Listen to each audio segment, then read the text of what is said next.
itu, tapi berapa banyak yang bergumul, Tuhan, kasih saya kasih tambah hari tambah banyak. Tambah hari tambah besar, tambah hari tambah meningkat. Saudara yang terkasih dalam Tuhan, ini saudara seringkali terabaikan. Dan itu yang membuat ahli-ahli Taurat, saudaraku, ditegur atau dikecam oleh Tuhan Yesus dalam Matius pasal 23. Berulang-ulang kali Yesus berkata, celaka, celaka, celaka. Bukan mereka tidak melakukan kewajiban agama. Mereka melakukan kewajiban agama mereka. Bahkan saudara, kalau dibandingkan dengan kekristenan hari-hari ini, mereka lebih luar biasa. Karena mereka memberi sedekah, mereka berpuasa, mereka beri persepuluhan, mereka rajin baca kitab suci, mereka hafal banyak ayat. Tetapi saudaraku, ada hal penting yang mereka abaikan. Ada hal penting yang sangat esensi dalam hidup kekristenan yang mereka lupakan, yang mereka singkirkan, yaitu kasih. Dan itu membuat Tuhan menilai mereka menjadi orang-orang Kristen rutinitas, hanya sekedar melakukan semua tindakan-tindakan agamawi tanpa memiliki sesuatu yang sangat penting dalam hidup kekristenan, yaitu kasih. Selamat datang di channel YouTube Pendeta Ebenezer Playmo. Jangan lupa subscribe. Hari ini saya ada di tempat ini karena di tempat ini Bapak Gembala dengan Ibu Gembala adalah kakak saya, ya, kakak ipar, saudara yang terkasih dalam Tuhan, karena istri saya itu saudara kandung dengan Ibu Gembala di tempat ini.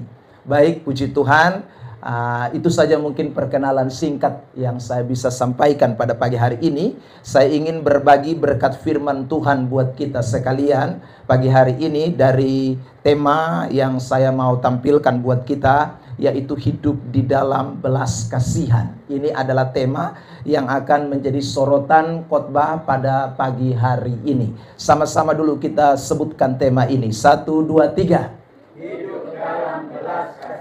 Amin. Mari kita baca dulu teks dalam Matius pasal yang ke-23, ayat yang ke-23. Saudara yang terkasih di dalam Tuhan, kita akan membacanya bersama-sama di dalam hitungan yang ketiga. Matius pasal yang ke-23, ayat yang ke-23. Ya, silakan diklik dan kita akan membacanya bersama-sama. Ayat ini saya sudah kutip. Ya, ada juga tadi di sebelah. Oke. Matius 23 ayat 23. 1, 2, 3. Yesus menegur.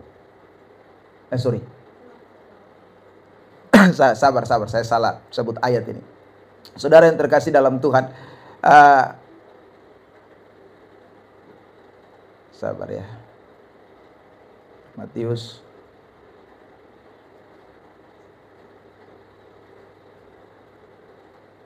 ya, 23 ayat 23. Mari sekali lagi kita baca teks ini bersama-sama dalam hitungan ketiga. 1, 2, 3. Celakalah kamu, hai ahli-ahli Taurat dan orang-orang Farisi, hai kamu orang-orang munafik, sebab persepuluhan dan selasi, adas manis dan jintan kamu bayar, tetapi yang terpenting dalam hukum Taurat kamu abaikan, yaitu keadilan dan belas kasihan dan kesetiaan. Yang satu harus dilakukan dan yang lain jangan diabaikan.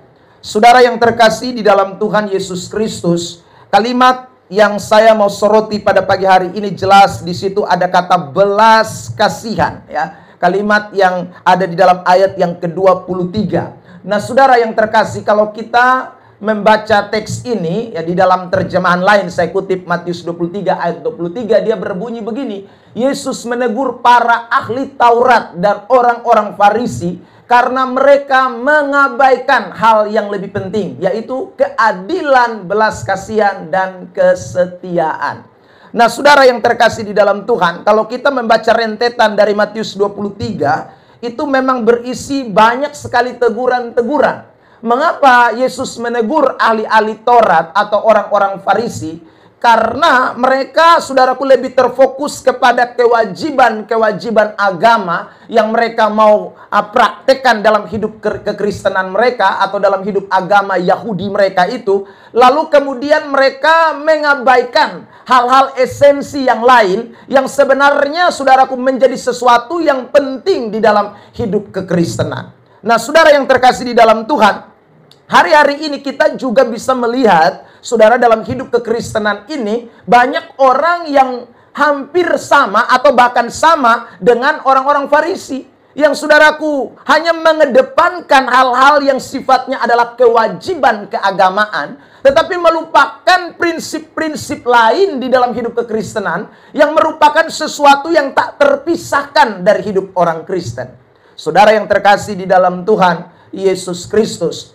Nah, kata mengabaikan di dalam teks ini, ya, atau abaikan tadi kita baca dalam Matius 23 itu dipakai kata dalam bahasa Yunaninya, saudaraku, ya, klik, lanjut. Ya, ini dipakai kata apiemi dalam bahasa Yunani. Nah, kata apiemi ini artinya mengabaikan hal-hal yang utama, atau membiarkan atau tidak memperdulikan hal-hal yang utama. Jadi saudara, ada kalanya orang terperangkap kepada kewajiban-kewajiban agama, terperangkap kepada hal-hal yang sebenarnya, saudaraku, memang harus dilakukan, tetapi itu tidak satu-satunya harus dilakukan. Lalu mengabaikan hal-hal yang sebenarnya utama, yang penting, yang seharusnya dilakukan juga di dalam hidup kekristenan. Yesus tidak bilang bahwa bayar persepuluhan itu tidak boleh. Atau Yesus tidak bilang, saudaraku, memberi persembahan itu tidak boleh. Bukan. Tetapi ada hal-hal penting yang lain yang saudaraku harus disinkronkan atau menjadi bagian dari hidup kekristenan yang tak terpisahkan. Yaitu salah satunya adalah tentang belas kasihan. Nah, saudara, saya kutip beberapa ayat ini. Mari kita perhatikan bahwa betapa pentingnya kasih. Ya, belum ini. Nanti ditampilkan di bagian Alkitab saja. Tampilkan ayat Matius 13. Ya, saudara perhatikan ayat 1, 2, dan 3 lebih dulu. Lalu kemudian ayat 13. Kita perhatikan dulu. Matius pasal 1 Korintus 13. Ayat yang pertama sampai dengan ayat yang ketiga lebih dulu. Ya, 1 Korintus pasal 13. Ayat 1 sampai ayat 3. Saya bacakan begini. Sekalipun aku dapat berkata-kata dengan semua bahasa manusia dan bahasa malaikat, saudara perhatikan, tetapi jika aku tidak mempunyai kasih, nah, ini ayat mengatakan, maka itu ayat bilang apa? Sama-sama jemaat sambung kalimat aku, 1, 2, 3. Aku sama dengan gong yang berkumandang dan canang yang gemerincing. Jadi meskipun punya segala macam bahasa, mau bahasa manusia bahkan sampai bahasa malaikat, ini saudaraku tidak lain bicara tentang karunia bahasa roh, ya. Tetapi kalau dia tidak punya kasih, itu ayat berkata, maka itu sama dengan gong yang berkumandang dan canang yang gemerincing.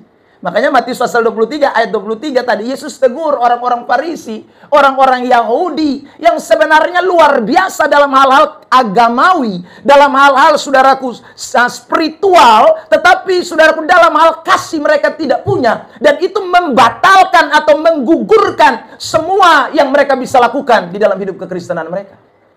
Ayat 2, saudara yang terkasih, mari kita lihat 1, 2, 3. Sekalipun aku mempunyai dan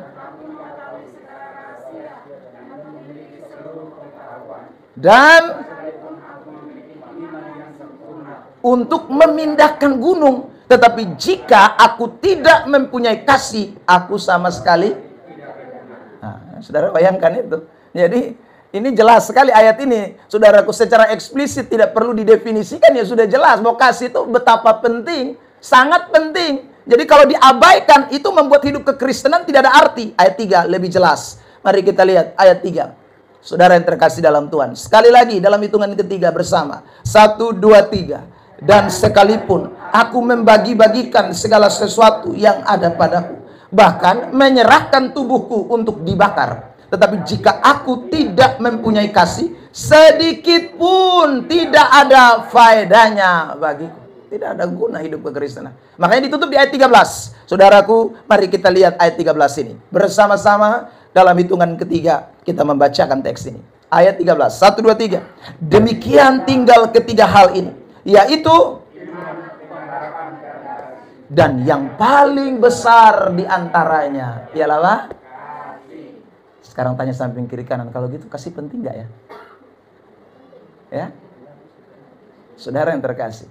Tapi begini, fakta membuktikan, saudara, bahwa ada banyak orang Kristen, pendeta, hamba Tuhan, saudara, kita bergumul soal karunia. Ya. Kita bergumul supaya Tuhan kasih saya karunia ini, karunia itu, karunia ini, karunia itu. Tapi berapa banyak yang bergumul, Tuhan kasih saya kasih tambah hari tambah banyak.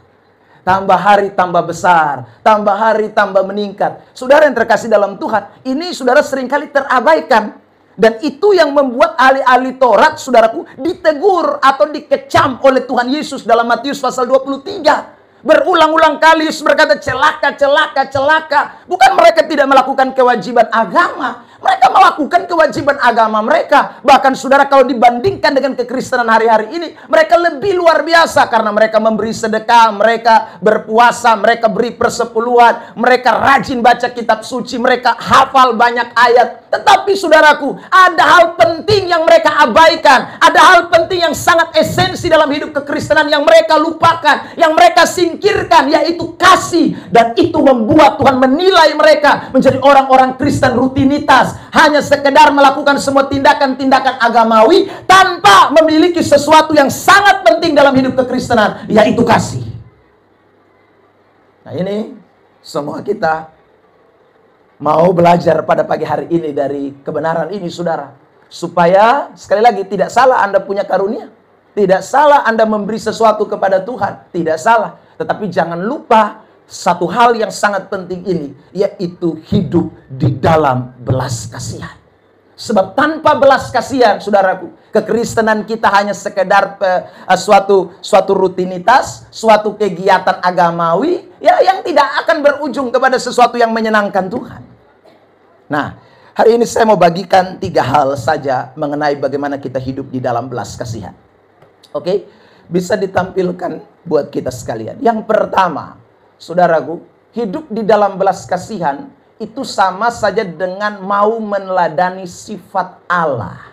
Nah, saya ulang lagi. Orang yang hidup di dalam belas kasihan itu adalah orang yang mau meneladani sifat Tuhan atau sifat Allah. Mari kita baca dulu Keluaran 34 ayat yang ke-6. Kitab Keluaran pasal 34 ayat yang ke-6 ditampilkan saja di layar saudara Alkitab, ya, karena itu ayat yang saya kutip itu terjemahan yang berbeda, saudara, untuk lebih memperjelas saja. Oke, tampilkan di Alkitab kita. Keluaran 34 ayat 6. Saya mau kita perhatikan teks ini. Saya bacakan buat kita semua, ya. 34 ayat yang ke-6. Ya.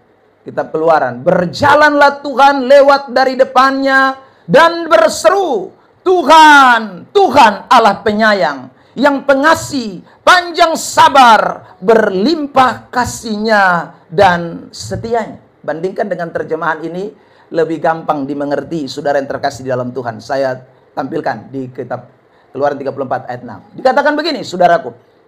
Tuhan memperkenalkan dirinya sebagai Tuhan yang penuh kasih dan pengasih dan panjang sabar, berlimpah kasih setia dan kebenaran. Tuhan memperkenalkan dirinya, saudaraku. Jadi bukan Tuhan hanya sekedar berjalan bersama-sama dengan orang-orang Israel, memimpin orang-orang Israel, tetapi Tuhan itu dalam sepanjang perjalanannya, dia memperkenalkan dirinya kepada bangsa Israel. Sebagai apa? Sebagai Tuhan yang penuh kasih, Tuhan yang pengasih, panjang sabar, penuh dengan belas kasihan dan kebenaran. Ini berarti saudara yang terkasih di dalam Tuhan, Tuhan menunjukkan sifat-sifatnya itu kepada manusia. Saya melihat kata memperkenalkan ini di dalam bahasa asli Alkitab, saudaraku yang terkasih di dalam Tuhan. Kata memperkenalkan itu dipakai kata kara dalam bahasa Ibrani, yang artinya adalah Tuhan menyatakan atau Tuhan mengumumkan sifatnya. Ya, saudara. Kalau sesuatu diumumkan, itu berarti itu menjadi sesuatu yang penting. Ya. Ini disuarakan, diserukan kepada orang-orang Israel. Saudara, tentu Tuhan menyuarakan itu tidak hanya sekedar suatu seruan, tetapi itu maksudnya tidak lain adalah supaya bangsa Israel mengetahui dan kemudian meneladani sifat Allah itu. Mengapa kita harus, saudaraku, meneladani sifat Tuhan? Karena kita semua ini, saudaraku yang terkasih di dalam Tuhan, adalah anak-anak Allah. Ya. Anak-anak Allah itu adalah istilah yang dipakai di dalam Alkitab, saudara, untuk menggambarkan bukan secara jasmani, ya, bahwa kita ini dilahirkan oleh Allah, bukan. Tetapi waktu Alkitab mengatakan kita ini anak-anak Allah, itu berarti ada kemiripan atau kesamaan sifat, karakter yang ada di dalam diri Allah, itu juga menjadi bagian dalam diri kita. Tampilkan Roma pasal 8 ayat yang ke-14 lebih dulu. Kitab Roma pasal 8 ayat 14. Mari kita lihat teks ini ya. Kitab Roma pasal 8 ayat yang ke-14. 1, 2, 3 bersama kita baca. Semua orang yang dipimpin Roh Allah adalah siapa? Anak Allah. Jadi kita ini punya status anak Allah karena kita dipimpin Roh Allah. Kenapa kita disebut anak Allah? Karena orang yang dipimpin Roh Allah itu menghasilkan karakter-karakter atau sifat-sifat ilahi, sifat-sifat Allah. Lihat Galatia pasal yang ke-6 ayat yang terkenal ini, buah roh ya, dalam ayat yang ke-22 dan seterusnya. Itu jelas sekali di sana dikatakan buah roh itu bicara soal karakter-karakter ya. Saudara yang terkasih dalam Tuhan. Galatia 5 ayat yang ke-22. Jadi kalau orang dipimpin Roh Allah, dia anak Allah, maksudnya apa? Bahwa dia meneladani atau dia melahirkan sifat-sifat ilahi itu. Tetapi buah roh ialah apa? Kasih. Ada di sana jelas itu kasih. Sudah diawali duluan dengan kasih. Ya. Jadi saudara yang terkasih di dalam Tuhan, kalau kita disebut anak-anak Allah, kalau kita disebut orang Kristen, kalau kita disebut orang percaya, maka tidaklah mungkin saudara dalam diri kita tidak ada belas kasihan. Kalau orang itu menyebut dirinya Kristen tapi dia tidak memiliki kasih, maka dia Kristen yang KTP atau Kristen tempelan doang. Kristen yang hanya sekedar jadi seperti ahli-ahli Taurat dan orang-orang Farisi yang mengaku saudaraku percaya Allah, yang mengaku saudaraku melakukan kegiatan-kegiatan rutinitas agamawi tetapi tidak memiliki kasih. Itu menunjukkan bahwa sebenarnya karakter ilahi tidak ada di dalam diri orang itu. Nah, itu sekali lagi menunjukkan bahwa dia bukan anak Allah. Sebab orang yang percaya dengan sungguh, Kristen sejati, Kristen yang menerima Kristus dalam hidupnya, diberi kuasa untuk menjadi anak-anak Allah. Yohanes 1 ayat 12. Perhatikan teks ini. Yohanes pasal 1 ayat 12. Ya, 1, 2, 3. Tetapi semua orang yang menerimanya diberi kuasa supaya menjadi, yaitu, jadi kalau saudara sungguh-sungguh percaya kepada Tuhan, saudara dikasih kuasa anak-anak Allah. Artinya apa? Bahwa saudaraku, otoritas sifat keilahian Allah itu menjadi bagian dalam hidup kita yang mengasihi Tuhan. Yang saudaraku yang sungguh-sungguh percaya kepada Tuhan. Maka kalau Allah kita adalah Allah yang penuh kasih, maka saudara dan saya juga akan menjadi orang-orang Kristen yang hidup di dalam kasih. Ada amin? Ada amin? Tanya samping kiri kanan, sudahkah kamu hidup di dalam kasih?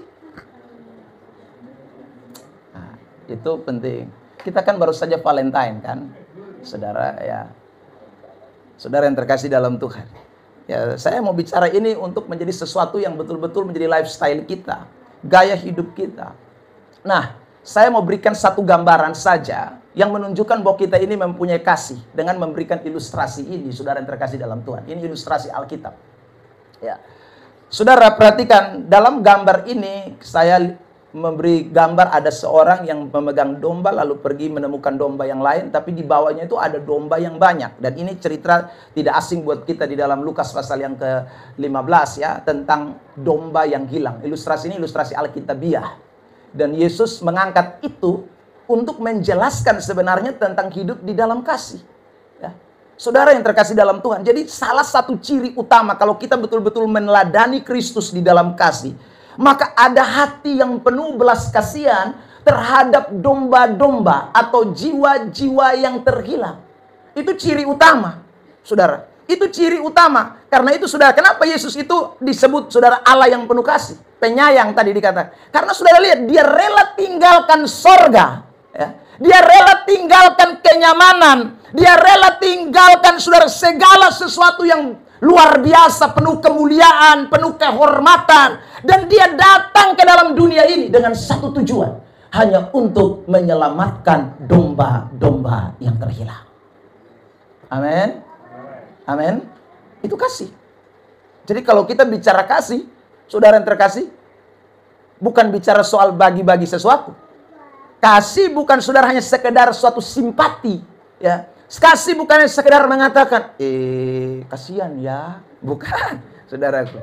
Kasih itu bukan hanya sekedar itu, tetapi kasih itu adalah suatu, saudara, dorongan di dalam diri kita untuk melihat keluar, untuk menuai jiwa-jiwa, untuk saudaraku melihat domba-domba yang terhilang, untuk menjangkau orang-orang yang tersesat. Itu tanda ada kasih di dalam diri kita.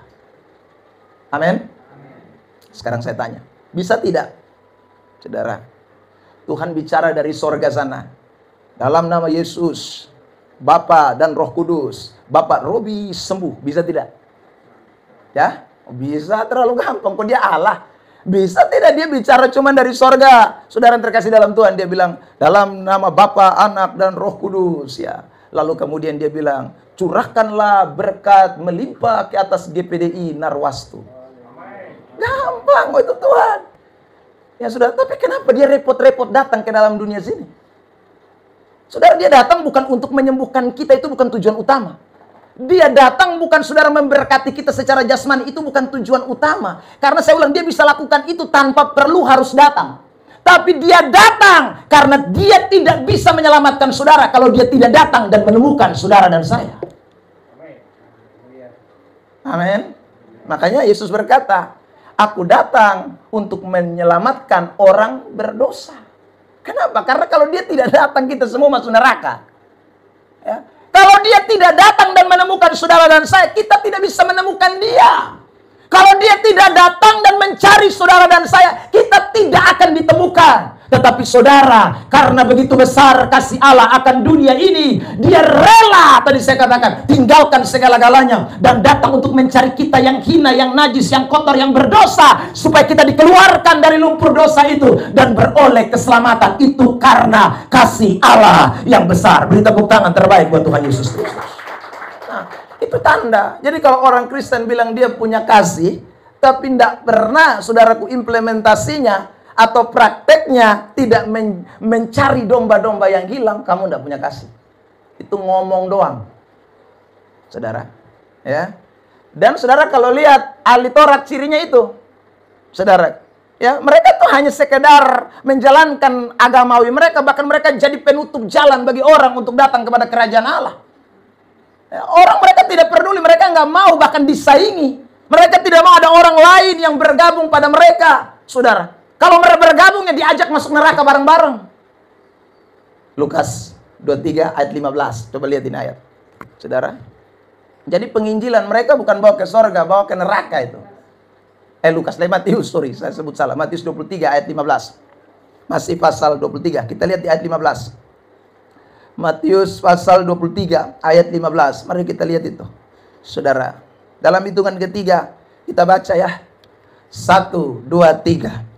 Celakalah kamu hai ahli-ahli Taurat dan orang-orang Farisi, hai kamu orang-orang munafik, sebab kamu mengarungi lautan dan menjelajahi daratan untuk satu orang saja menjadi penganut agamamu, dan sesudah ia bertobat, kamu menjadikan dia orang apa? Neraka, bukan orang sorga. Berarti mereka cari jiwa, cari. Tapi untuk apa? Bukan untuk menyelamatkan, bukan untuk bawa kepada Kristus, bukan untuk masuk ke dalam kerajaan Allah, tapi justru untuk menjadi penganut agama Yahudi dan menjadi orang neraka, kata Alkitab.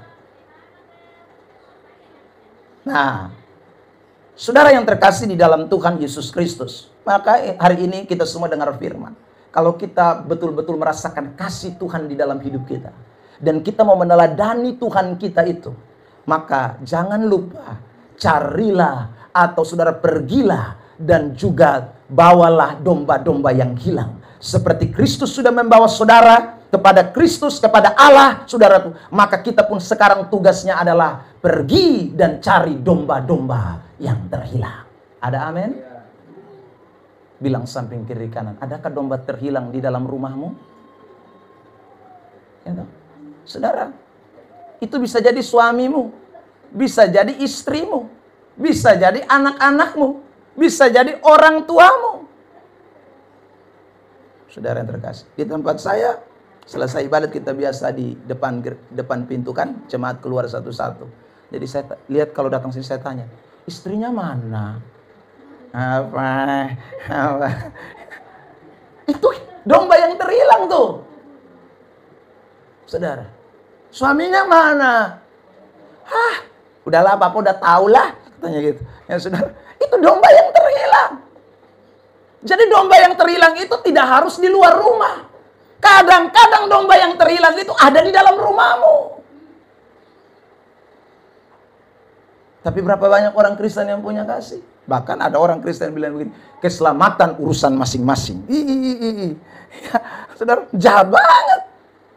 Keselamatan urusan masing-masing. Loh, kalau Tuhan bilang begitu, dia nggak datang cari kamu. Ini keselamatan bukan urusan masing-masing, urusan kita. Tongkat estafet itu diberikan kepada saudara dan saya. Ayat kan banyak itu. Matius pasal yang ke-28 ayat 19, 20 ayat terkenal itu. Ya, saudara, Tuhan Yesus bilang apa? Pergilah, jadikanlah semua bangsa muridku. Tuhan suruh siapa? Kita dong. Saudara, Kisah pasal 1 ayat 8. Kamu diberi kuasa bukan untuk saudaraku. Lalu kemudian mengalami mujizat, mengalami pertolongan Tuhan dewe sendirian. Bukan. Tapi kamu memiliki kuasa itu kalau Roh Kudus turun ke atas kamu. Supaya kamu menjadi saksiku. Di mana? Di Yerusalem, di Yudea, di Samaria, sampai ujung bumi. Saudara yang terkasih dalam Tuhan.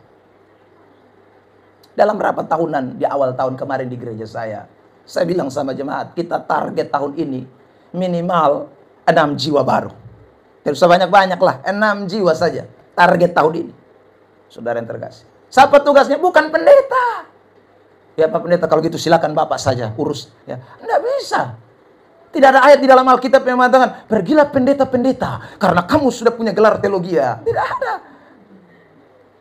Tidak ada, saudara. Yang ada, pergilah jadikanlah semua bangsa muridku. Siapa yang diperintahkan? Semua orang yang disebut orang Kristen. Atau ayat itu, saudara, hanya diberikan kepada orang-orang tertentu? Tidak. Ketika Timotius juga, saudara, menulis, Paulus menulis ayat kepada Timotius dalam suratan 2 Timotius juga, pasal 4. Dia mengatakan, beritakanlah. Itu dipakai kata keruso, yang artinya kata perintah yang harus dilakukan semua orang. Bukan hanya sekelompok orang tertentu. Mau sekolah teologi, mau sekolah sekuler, mau pekerjaannya ada full timer sebagai pendeta, mau Anda tidak full timer, kita semua punya tugas yang sama. Bukan karena apa-apa, tetapi karena kasih yang ada di dalam diri kita, yang menggerakkan kita untuk pergi dan menjangkau jiwa-jiwa. Ada amin? Saudara terkasih dalam Tuhan. Saya berikan salah satu cerita singkat. Ya, saudara. Mungkin saudara pernah kalau di gereja Protestan, HKBP dan lain sebagainya, ya saudara, ada lagu di Kidung Jemaat. Ada satu lagu yang bunyinya begini. Ku suka mengabarkan cerita mulia, cerita Tuhan Yesus dan cinta kasih-Nya. Nah, kalau yang dari sono-sono pasti tahu. Ya saudara. Itu lagu itu hari ini dinyanyikan di gereja-gereja Presbyterian, saudara. Ya, karena menjadi salah satu lagu di Kidung Jemaat. Dan itu menjadi lagu yang cukup familiar di gereja-gereja itu. Saudara tahukah asal lagu itu? Ya, lagu itu berasal dari suatu puisi yang ditulis oleh seorang anak kecil. Saudaraku. Anak kecil itu, saudaraku, dia bukan seorang yang lulusan sekolah teologi, ya masih kecil. Dia punya papa yang bekerja di bank, ya saudara. Dan dia ini seorang anak yang benar-benar cinta Tuhan. Ya. Anak ini betul-betul diberi kuasa jadi anak-anak Allah. Sehingga dia punya, saudaraku, kasih kepada jiwa-jiwa. Dia betul-betul mengasihi jiwa-jiwa. Jadi dia kalau saudaraku pergi ke tempat sekolahnya, dia pasti terus bersaksi tentang Kristus. Dia bersaksi tentang Kristus. Tapi satu hari papanya pindah. Dan mereka juga harus pindah ke kota lain. Saudara, waktu mereka pindah ke kota lain, anak ini tiba-tiba jatuh sakit. Dan saudara, dia tidak bisa lagi untuk pergi menginjil. Dia tidak bisa lagi menceritakan tentang Tuhan. Tapi semangat kasih di dalam dirinya itu berkobar-kobar, menyala-nyala untuk memberitakan tentang Kristus. Tapi apalah daya, saudara, dia tidak bisa berbuat apa-apa karena penyakit yang diderita. Dan dia ambil keputusan untuk menulis syair puisi yang hari ini dijadikan lagu di Kidung Jemaat. Ku suka mengabarkan cerita mulia. Ya, dia tulis, saudaraku, syair itu. Saudara yang terkasih dalam Tuhan, singkat cerita, dia meninggal. seorang pekabar Injil yang luar biasa. Saudara yang terkasih dalam Tuhan. Saudara, lampau setelah dia sudah meninggal, orang kemudian cari-cari tahu tentang anak ini dan kemudian menemukan puisi yang ditulisnya waktu dia sedang sakit. Puisi itu kemudian dilihat sebagai suatu puisi yang betul-betul bisa memberikan semangat bagi orang-orang Kristen yang lain. Maka kemudian puisi itu diadopsi, diberi nada, saudaraku, lalu kemudian dinyanyikan sekarang di gereja. Ku suka mengabarkan. Bukan, saudaraku, seorang yang sekali lagi punya latar belakang teologi, bukan. Tapi mereka adalah orang-orang yang memiliki kasih Allah di dalam diri. Kalau ada kasih Allah dalam diri, maka kita tidak bisa, saudaraku, tidak mencari domba-domba yang terhilang. Tidak, saudaraku, mencari domba-domba yang terhilang. Orang-orang yang punya kasih itu, pasti mereka akan menyatakan itu bagi orang di luaran sana. Ada amin? Ada amin? Bilang samping kiri kanan, mau bersaksi? Harus teladani kasih Tuhan. Ya kan, saudara? Harus meneladani kasih Tuhan. Ya, jadi kita tidak bisa omong, I love you Lord. Orang kalau menyanyi lagu itu kan kadang-kadang vibranya itu dia kasih tambah, Lord, keren. Ya. Itu bukan yang Tuhan mau, sekedar kamu menyanyi I love you Lord. Bukan hanya ku mau cinta Yesus, tapi mana dong buktinya bahwa kamu meneladani sifat Allah yang namanya kasih itu. Ya. Kalau kamu belum bicara tentang Kristus bagi orang banyak, kalau kamu belum menyatakan Kristus di tengah-tengah dunia, kasih itu hanya sekedar pujian yang kamu biasa nyanyikan, tetapi bukan kasih yang sesungguhnya. Karena kasih Allah itu menggetarkan orang untuk, saudaraku, pergi dan menjangkau jiwa-jiwa yang terhilang. Beri tepuk tangan terbaik buat Tuhan Yesus Kristus.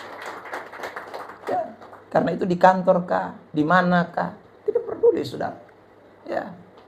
Ya, kalau memang tidak bisa lagi, orang Kupang bilang tato atau apa ya, saudara, pokoknya jalan buntu, tidak bisa semua. Beritakan tidak bisa, ya saudaraku, omong Yesus takut dan lain sebagainya karena mungkin situasi. Paling tidak mentok-mentoknya Anda punya jam doa khusus bagi jiwa-jiwa. Ada amin? Sudahkah kita menangis di hadirat Tuhan dan berkata, Tuhan, tolong tetangga saya si Mahmud itu, Tuhan.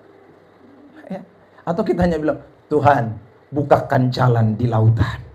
Bukakan supaya berkat-berkat tercurah melimpah sampai tumpah-tumpah dan banjir-banjir.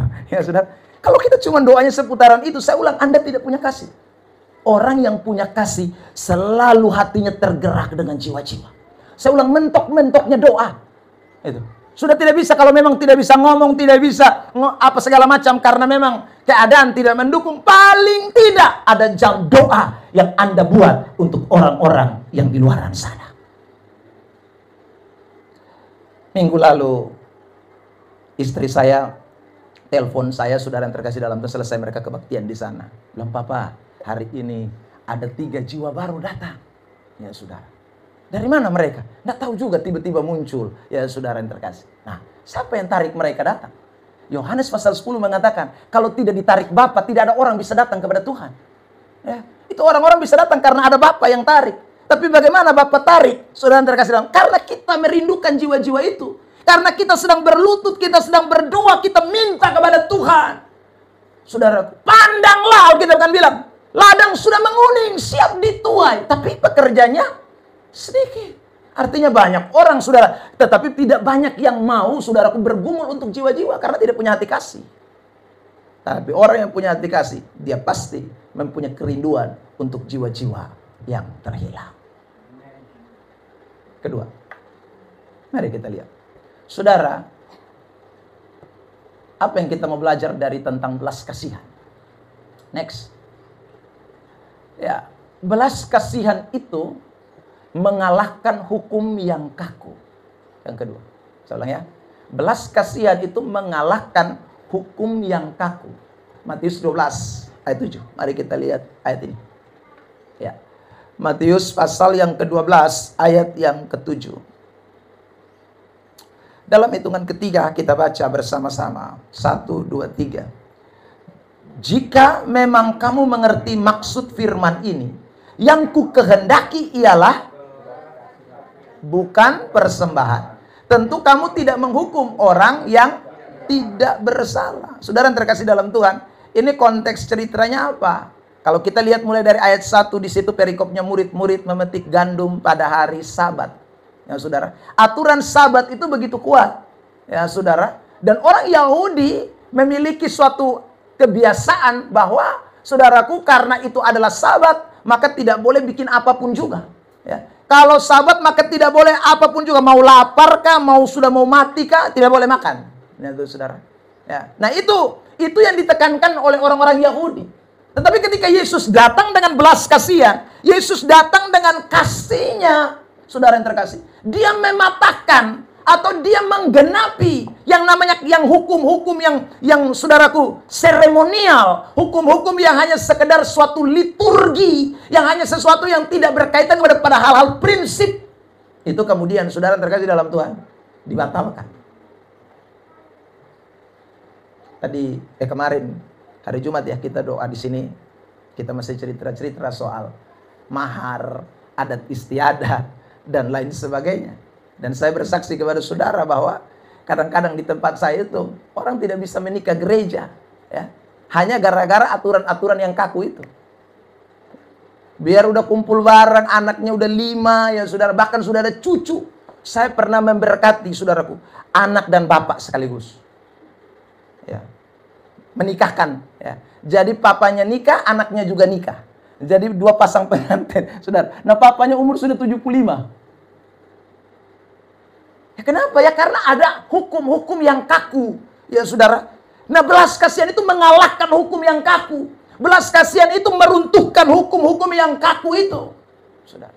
Sebab kalau tidak, orang tidak bisa hidup di dalam kebenaran yang sesungguhnya hanya karena ada aturan-aturan yang kaku. Ada prinsip-prinsip yang sebenarnya tidak perlu dijadikan prinsip.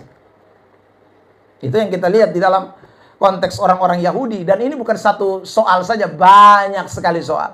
Ya, seperti ketika ada orang yang, saudara, orang Samaria ketemu Yesus di di Yohanes pasal yang keempat di sumur Yakub. Kan aturan Yahudi kan tidak boleh tuh pergaulan antara orang Yahudi dan orang Samaria. Tapi itu aturan dibatalkan, saudara. Itu hukum seremonial. Waktu saudara, apalagi ada perempuan yang pendarahan, semua orang kan tidak boleh dekat karena itu najis, saudara. Tapi Yesus rela. Iya. Ujung jubahnya dipegang, saudara yang terkasih. Yesus mengalahkan hukum yang kaku. Jadi hari ini kita mesti dengar ini, saudara. Kalau kita sungguh-sungguh jadi orang Kristen yang hidup di dalam belas kasihan, ada aturan-aturan yang sebenarnya tidak boleh menghalangi kita untuk melakukan yang namanya sesuatu yang lebih esensi. Kebenaran-kebenaran yang lebih esensi. Firman yang lebih esensi. Saudara yang terkasih di dalam Tuhan Yesus Kristus, saya mau menunjukkan kata menghendaki di dalam teks yang tadi kita baca, Matius 12 ayat 7. Ya, saudara, jika sekiranya kamu mengerti apa yang firman ini, aku menghendaki. Kata ini penting, saudara. Yang menjadi maksud dari tujuan kalimat dalam teks ini itu ada pada kata menghendaki. Itu dipakai kata telo dalam bahasa Yunani yang berarti berkeinginan atau lebih menyukai atau berketetapan. Jadi saudara yang terkasih dalam Tuhan, maksudnya begini, apa yang sebenarnya Tuhan inginkan, apa yang sebenarnya Tuhan sukai, itu kita mesti tahu. Bukan apa yang kita sukai. Itu beda, saudara. Kalau apa yang kita sukai, ya tadi seperti orang-orang Farisi itu, mereka sukai, tidak boleh tolong orang di hari Sabat sekalipun.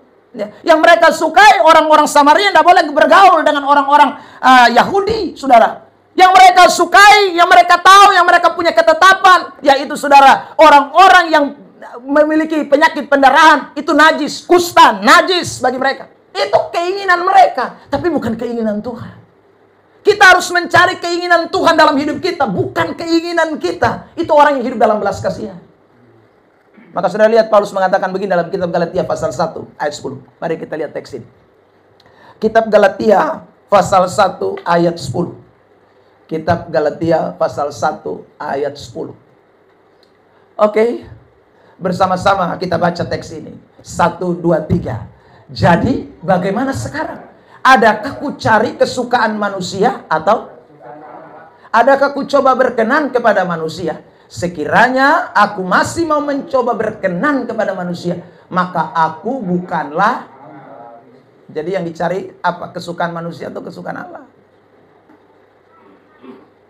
Saudara yang terkasih dalam Tuhan, kita mau cari kesukaan Allah, bukan kesukaan manusia. Itu namanya hidup di dalam belas kasihan. Jadi saudara, kalau kita hidup di dalam belas kasihan, satu, saya ulangi, kita meneladani Kristus, menjangkau jiwa-jiwa sebagai bukti kasih yang ada di dalam diri kita, itu satu. Yang kedua, orang yang memiliki belas kasihan di dalam dirinya, dia selalu mencari apa yang menjadi kesukaan Tuhan, bukan kesukaan dirinya. Hobinya Tuhan, apa yang Tuhan mau, bukan apa yang saya mau.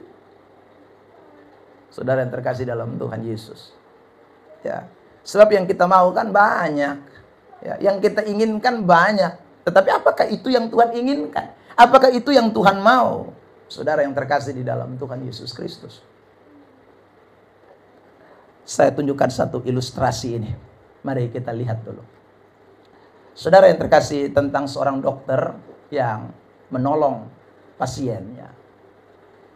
Saudara, nah dokter ini sebenarnya tidak boleh menolong.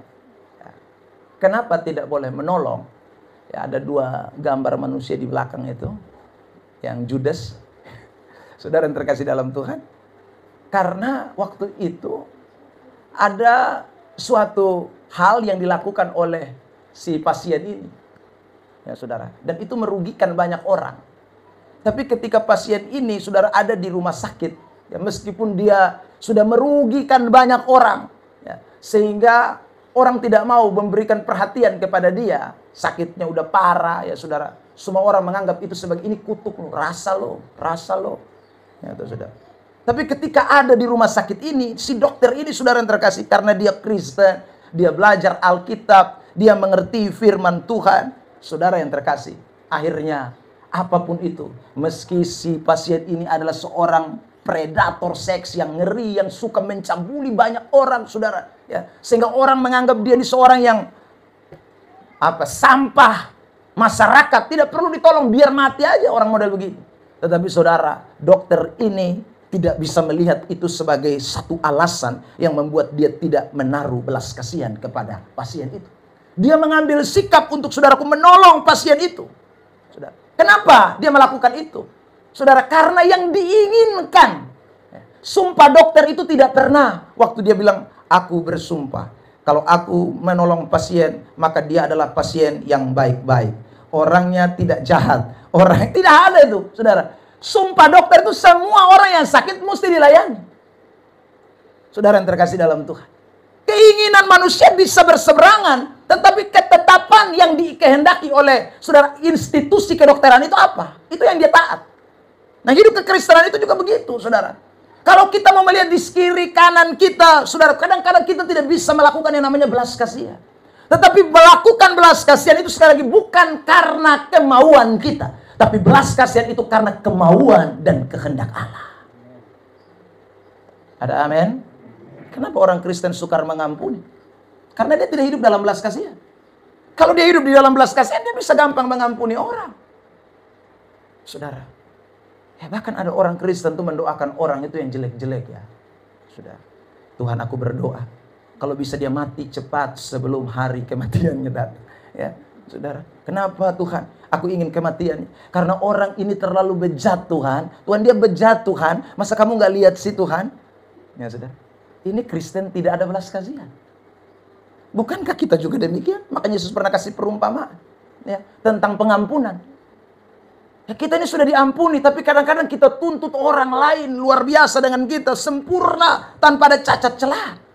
Saudara yang terkasih, sehingga orang kalau tidak melakukan apa yang kita inginkan, kita anggap dia orang jelek, orang jahat, orang yang, saudaraku, ya, perlu dimurkai. Itu bukan sikap anak-anak Tuhan yang hidup di dalam kasih Tuhan. Orang yang hidup di dalam kasih Tuhan, saya ulang lagi, saudara yang terkasih dalam Tuhan, mereka mencari keinginan Tuhan. Cerita sangat terkenal di India, saudaraku, sudah cukup lampau. Cerita ini adalah tentang Mahatma Gandhi. Itu dia seorang Hindu, ya saudara. Nah, waktu itu, saudara, Mahatma Gandhi ini melihat bagaimana kekristenan maju luar biasa pesat. Lalu kemudian dia ingin mengetahui apa rahasia Kristen itu. Lalu kemudian dia belajar kitab suci orang Kristen, Alkitab, Mahatma Gandhi.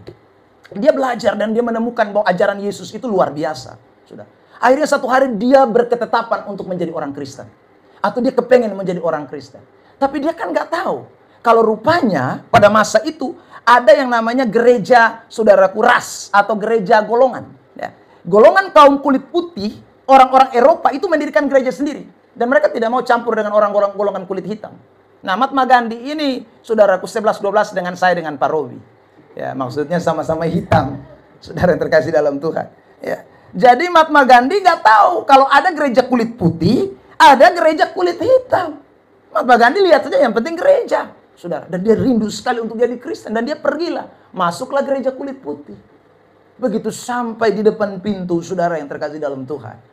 Langsung si penerima tamu berkata, sorry, you salah gereja. Ya. You salah tempat ibadah. Kami tidak menerima orang kulit hitam di tempat ini. Saudara, dan mulai hari itu, Mahatma Gandhi pulang dan dia tidak mau jadi Kristen. Dia bilang memang ajaran Yesus luar biasa. Tapi orang-orangnya tidak seperti Yesus. Orang-orangnya tidak seperti Yesus. Ajaran Yesus memang luar biasa.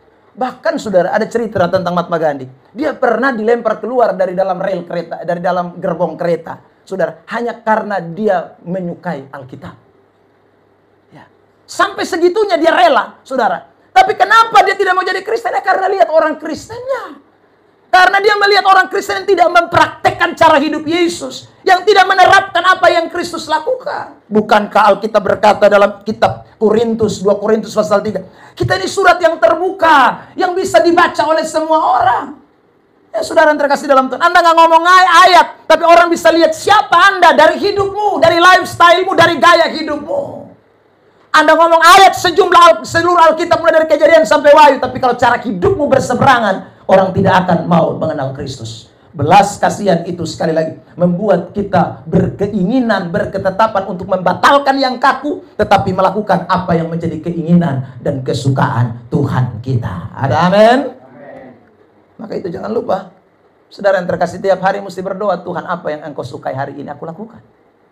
Tuhan, apa yang engkau sukai hari ini aku kerjakan. Apa yang engkau sukai bukan yang aku suka. Sebab kalau yang aku suka akan jadi hal yang tidak menyenangkan. Belas kasihan selalu mencari apa yang Tuhan sukai. Belas kasihan, saya ulangi, selalu cari apa yang Tuhan tetapkan di dalam hidup kita. Kalau Anda hidup dalam ketetapan itu, maka Anda adalah orang-orang yang hidup di dalam belas kasihan. Ada amin? Bilang samping kiri kanan. Jangan yang kamu suka, tapi yang Tuhan suka. Haleluya. Ya, saudara. Tuh. Saudara yang terkasih. Jadi selalulah bertanya kepada Tuhan, apa yang Tuhan suka hari ini? 3, yang terakhir. Saudara, ketika kita bicara soal belas kasihan, yang ketiga, belas kasihan itu harus dibuktikan dengan tindakan nyata. Ya. Belas kasihan harus dibuktikan dengan tindakan nyata. Tidak bisa ngomong doang. Ya. Harus dibuktikan dengan tindakan-tindakan nyata. Itu belas kasihan. Yakobus pasal 2 ayat 15 sampai dengan ayat 16. Mari kita lihat teks ini.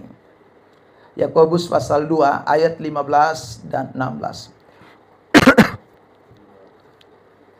Yakobus 2, 15, 16. Bersama ya, 1, 2, 3. Jika seorang saudara atau saudari tidak mempunyai pakaian dan kekurangan makanan sehari-hari, dan seorang dari antara kamu berkata, selamat jalan, kenakanlah kain panas dan makanlah sampai kenyang, tetapi ia tidak memberikan kepadanya apa yang perlu bagi tubuhnya, apakah gunanya itu?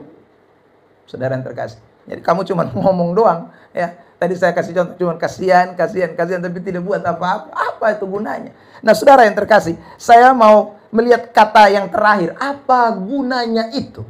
Di dalam teks itu, saudara, ya, kata apa gunanya, langsung saya ditulis dengan kata apelos dalam bahasa Yunani. Klik, lanjut. Ya. Apelos itu artinya hasil nyata yang dikerjakan. Itu apelos. Jadi hasil-hasil nyata yang kita kerjakan. Itu belas kasihan. Jadi belas kasihan itu selalu menghasilkan sesuatu yang nyata. Belas kasihan itu tidak hanya sekedar suatu argumentasi atau suatu pernyataan, bukan. Tetapi sesuatu yang dikerjakan nyata di dalam hidup orang itu. Itu namanya, saudaraku, belas kasihan. Ya. Jadi kalau kita mengatakan bahwa saya orang Kristen yang hidup di dalam kasih, tunjukkan itu, kerjakan itu dalam hidup kita. Hasilkan itu menjadi nyata dalam hidup saudara dan saya. Sebab itu bukan hanya sekedar kata-kata. Harus dibuktikan dengan tindakan. Harus dibuktikan dengan saudaraku tindakan nyata. Dalam hal ini, saudara yang terkasih di dalam Tuhan, adalah bagaimana kita menolong orang. Makanya Yesus datang, dia sembuhkan orang sakit. Waktu hanya ada 5 roti 2 ikan, dia bikin mujizat, kasih makan 5.000 orang. Itu kenapa ya? Karena ada belas kasihan. Ayat-ayat itu mengatakan, tergeraklah hati Kristus oleh belas kasihan. Tergeraklah hatinya oleh belas kasihan. Karena tergerak, dia tidak bilang, ayo pergi cari makan sendiri-sendiri. Tidak, ya saudara. Tapi dia suruh murid-muridnya, ayo kita kasih makan ini mereka. Meskipun tidak sedikit orang, murid-murid sempat kebingungan bagaimana caranya. Tetapi Yesus sebenarnya mau mempraktekkan apa yang disebut dengan belas kasihan itu bukan sekedar suatu kata-kata, tetapi hasil nyata yang dikerjakan. Bahkan Yesus pernah memberikan perumpamaan ya dalam Injil Lukas itu tentang orang Samaria yang turun dari atas Yerusalem itu, saudara yang terkasih dalam Tuhan. Lalu kemudian menolong orang yang lagi ada di pinggir jalan. Ya. Bukan seperti ahli-ahli Taurat yang hanya cuma lewat dan melihat lalu berkata kasihan, kasihan. Tidak. Tapi mereka melakukan tindakan nyata. Jadi sudah belas kasihan itu selalu ada wujud nyatanya. Itu belas kasihan. Tapi jangan lupa poin yang kedua tadi, sesuai dengan keinginan Tuhan. Ya. Jadi kita memang harus mewujudkan itu dalam hidup kekristenan kita. Tidak bisa tidak. Karena itu hari ini, saudara yang terkasih dalam Tuhan, apa yang saudara sudah kerjakan dalam hidup saudara, itu menjadi penting. Ya. Kalau kita belum mengerjakan sesuatu dalam hidup kita yang bisa dilihat dan dinikmati oleh orang lain, maka itu sebenarnya kita belum mempunyai belas kasihan. Orang yang mempunyai belas kasihan, dia mengerjakan sesuatu nyata di dalam hidup. Dia mengerjakan sesuatu yang menjadi fakta di dalam hidupnya. Itu namanya belas kasihan. Satu hari saya didatangi oleh seseorang yang buat saya, saudara, susah memberikan jawaban. Kenapa, saudara? Karena orang ini datang dengan dasar belas kasihan. Ya. Dia datang dan berkata begini, Pak Pendeta, saya dengan istri lagi bentrok di rumah. Ya. Lalu saya bilang, kenapa bentrok? Saya juga heran istri saya, Pak. Oh kenapa? Ya saya ini kan mau menyatakan belas kasihan kepada banyak orang. Ya, saya lagi menolong satu keluarga, Pak. Ya, keluarga ini sudah ditinggal sama suaminya kurang lebih ya 1 tahun ini. Ya, dan saya ini empati dan simpati kepada istri dan anak-anaknya, Pak. Ya. Lalu ya bagus itu, saya bilang kita memang orang Kristen harus saling menolong. Apalagi tetangga. Itu yang saya heran juga dari istri saya, Pak. Maksud saya menolong, istri saya melarang. Ya. Oh begitu, istri ibu, bapak kok bisa melarang? Bapak, iya. Saudara, lalu saya tanya, cara menolong bapak bagaimana? Kok sampai istrinya tidak mau terima cara menolongnya? Ya bapak, memang awal-awalnya itu saya cuma pergi kunjungi mereka. Ya, saya bantu sedikit-sedikit. Tapi lama-lama saya berpikir kalau membantu dari jauh itu kayaknya kurang tepat. Adalah lebih baik kalau membantu dari dekat. Oh gitu, iya. Ya sudah. Ya, makanya saya diskusi sama istri saya. Bagaimana? Saya tidak ceraikan istri saya, Pak. Tapi saya cuma tambah 1 lagi, Pak. Biar lebih dekat dalam menolongnya. Saudara yang terkasih. Itu alasan belas kasihan. Mau menolong tetapi tidak sesuai dengan ketetapan Tuhan. Itu menjadi salah. Jadi kita memang harus mengerjakan nyata. Memang harus nyata. Tapi jangan lupa, makanya saya dulu itu tadi poin yang kedua. Ingat itu keinginan Tuhan. Karena ada banyak orang kebablas. Saking semangatnya menolong orang, bablas dia nggak tahu keinginan Tuhan mana. Saudara, kita memang harus terus mengerjakan yang nyata. Tidak boleh tidak itu. Itu memang harus. Tapi ingat, kita tidak mengerjakan tanpa koridor yang jelas. Keinginan Tuhan itu menjadi faktor penentunya. Maka saudaraku, memang kita harus loyal. Kita memang harus terus mengobarkan kasih kepada banyak orang. Menolong banyak orang, membantu banyak orang. Tapi sekali lagi, dalam keinginan Tuhan. Saya berikan ilustrasi ini buat kita semua. Saudara yang terkasih dalam Tuhan. Ya, ada 4 gambar ya, sorry. Ada 4 gambar yang saya tampilkan ini tentang pengemis yang ditolong. Saudara yang terkasih, ya saya cerita satu-satu gambar yang pertama dulu. Saudara yang terkasih, ya gambar pertama ini orang ini datang, orangnya sama, pengemisnya sama. Dia datang menolong. Hari itu saudara, dia hanya cuma memberikan uang beberapa sen kepada si pengemis itu. Ya. Lalu kemudian saudara yang terkasih dalam Tuhan, di hari yang kedua, dia tidak hanya sekedar memberikan uang, tetapi dia datang dengan memberi roti dan juga segelas susu. Dia datang lagi hari yang kedua. Di hari yang ketiga, saudara yang terkasih di dalam Tuhan, dia datang lagi di gambar bawah. Saudara yang terkasih dalam Tuhan. Tapi hari itu dia tidak bawa apa-apa. Dia tidak bawa uang, dia tidak bawa susu, dia tidak bawa roti. Tapi hari itu dia datang dan memberikan kabar. Sesuatu kabar yang lebih menyenangkan, saudara. Sekedar dari uang receh dan juga sekedar roti 1 genggam dan juga saudaraku susu 1 gelas. Karena dia pikir-pikir, kalau tiap hari saya cuma kasih lu duit, saya kasih lu lagi roti, itu nggak akan berakhir siklus hidupmu. Tapi dia datang dengan sesuatu yang lebih baik, saudara. Dia menawarkan sesuatu yang lebih baik. Dan saudara yang terkasih dalam Tuhan, di gambar yang keempat, itu sebenarnya menunjukkan kepada kita bagaimana orang yang disebut pengemis ini kemudian merasa bahwa hidupnya sekarang harus berbeda. Dia tidak boleh lagi duduk di pinggir jalan. Dia tidak boleh lagi meminta-minta. Dia harus bangkit dari keterpurukannya. Saudara yang terkasih, inilah sebenarnya cara menyatakan belas kasihan yang Tuhan mau. Ini cara menyatakan belas kasihan yang Tuhan mau. Jadi bukannya sekedar membawa orang kepada sesuatu, bukan sekedar menolong orang, tetapi sampai membawa orang untuk melihat sesuatu yang lebih baik. Itu adalah belas kasihan. Saudara, Yesus pernah tidak menyembuhkan orang yang saudara tukang minta-minta? Pernah kan? Ya, itu saudara. Tapi saudara kalau dengar cerita itu, misalnya Bartimeus, ya, Yesus waktu masuk ke kota itu dia sudah ada duduk di pinggir jalan, saudara. Tapi Yesus, saudaraku, hanya lewat. Ya. Yesus datang lagi yang kedua setelah keluar dari kota itu. Yesus kemudian saudara menyembuhkan si Bartimeus itu. Ya.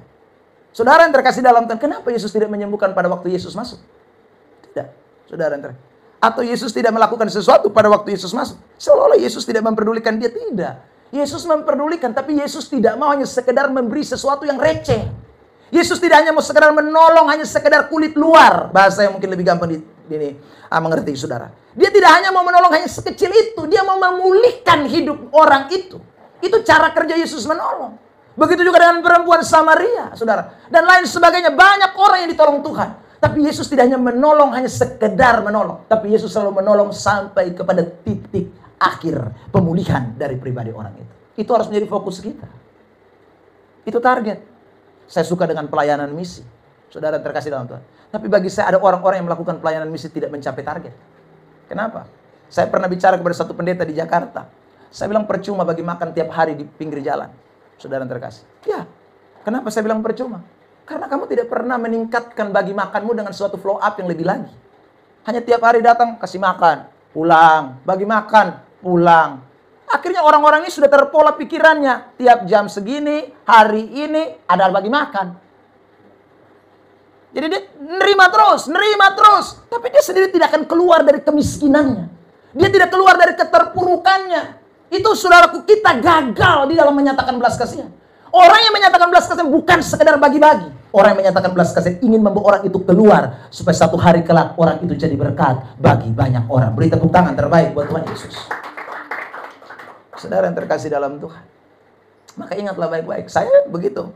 Jadi bukan tidak mau tolong orang. Nolong. Tapi target mesti jelas dong. Ya. Kalau cuma nolong doang. Ya. Kasihan kan orang itu terus begitu-begitu. Sampai kapan kita mau tolong orang?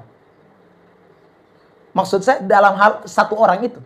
Bukankah kita mau membuat suatu jejaring? Saudara yang terkasih dalam Tuhan. Maka hari ini jangan pernah lupa. Ya. Pemuritan itu menjadi penting. Belas kasihan itu akan membawa banyak orang datang kepada Kristus untuk menjadi berkat. Belas kasihan tidak egois. Belas kasihan itu tidak, saudaraku, merasa bahwa saya hebat, lalu orang lain tetap rendah. Tidak. Tapi belas kasihan itu mengangkat orang yang rendah, sama seperti saya yang menyatakan belas kasihan. Ada amin? Amin. Bilang samping kiri kan, hari ini kamu ditolong.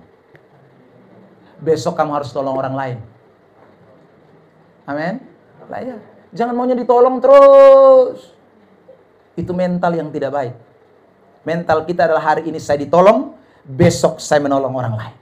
Bulan ini saya ditolong, bulan depan saya tolong orang lain. Tahun ini saya ditolong, tahun depan saya tolong orang lain. Saudara, itu mental orang Kristen yang hidup dalam belas kasihan. Kiranya Tuhan Yesus berkati kita semua. Ada amin? Sama-sama katakan, hidup di dalam belas kasihan. 1, 2, 3. Sekali lagi, hidup dalam belas kasihan. Bilang samping kiri kanan, kamu teladani Kristus. Amin. Yang kedua, sama-sama kamu melakukan keinginan Tuhan.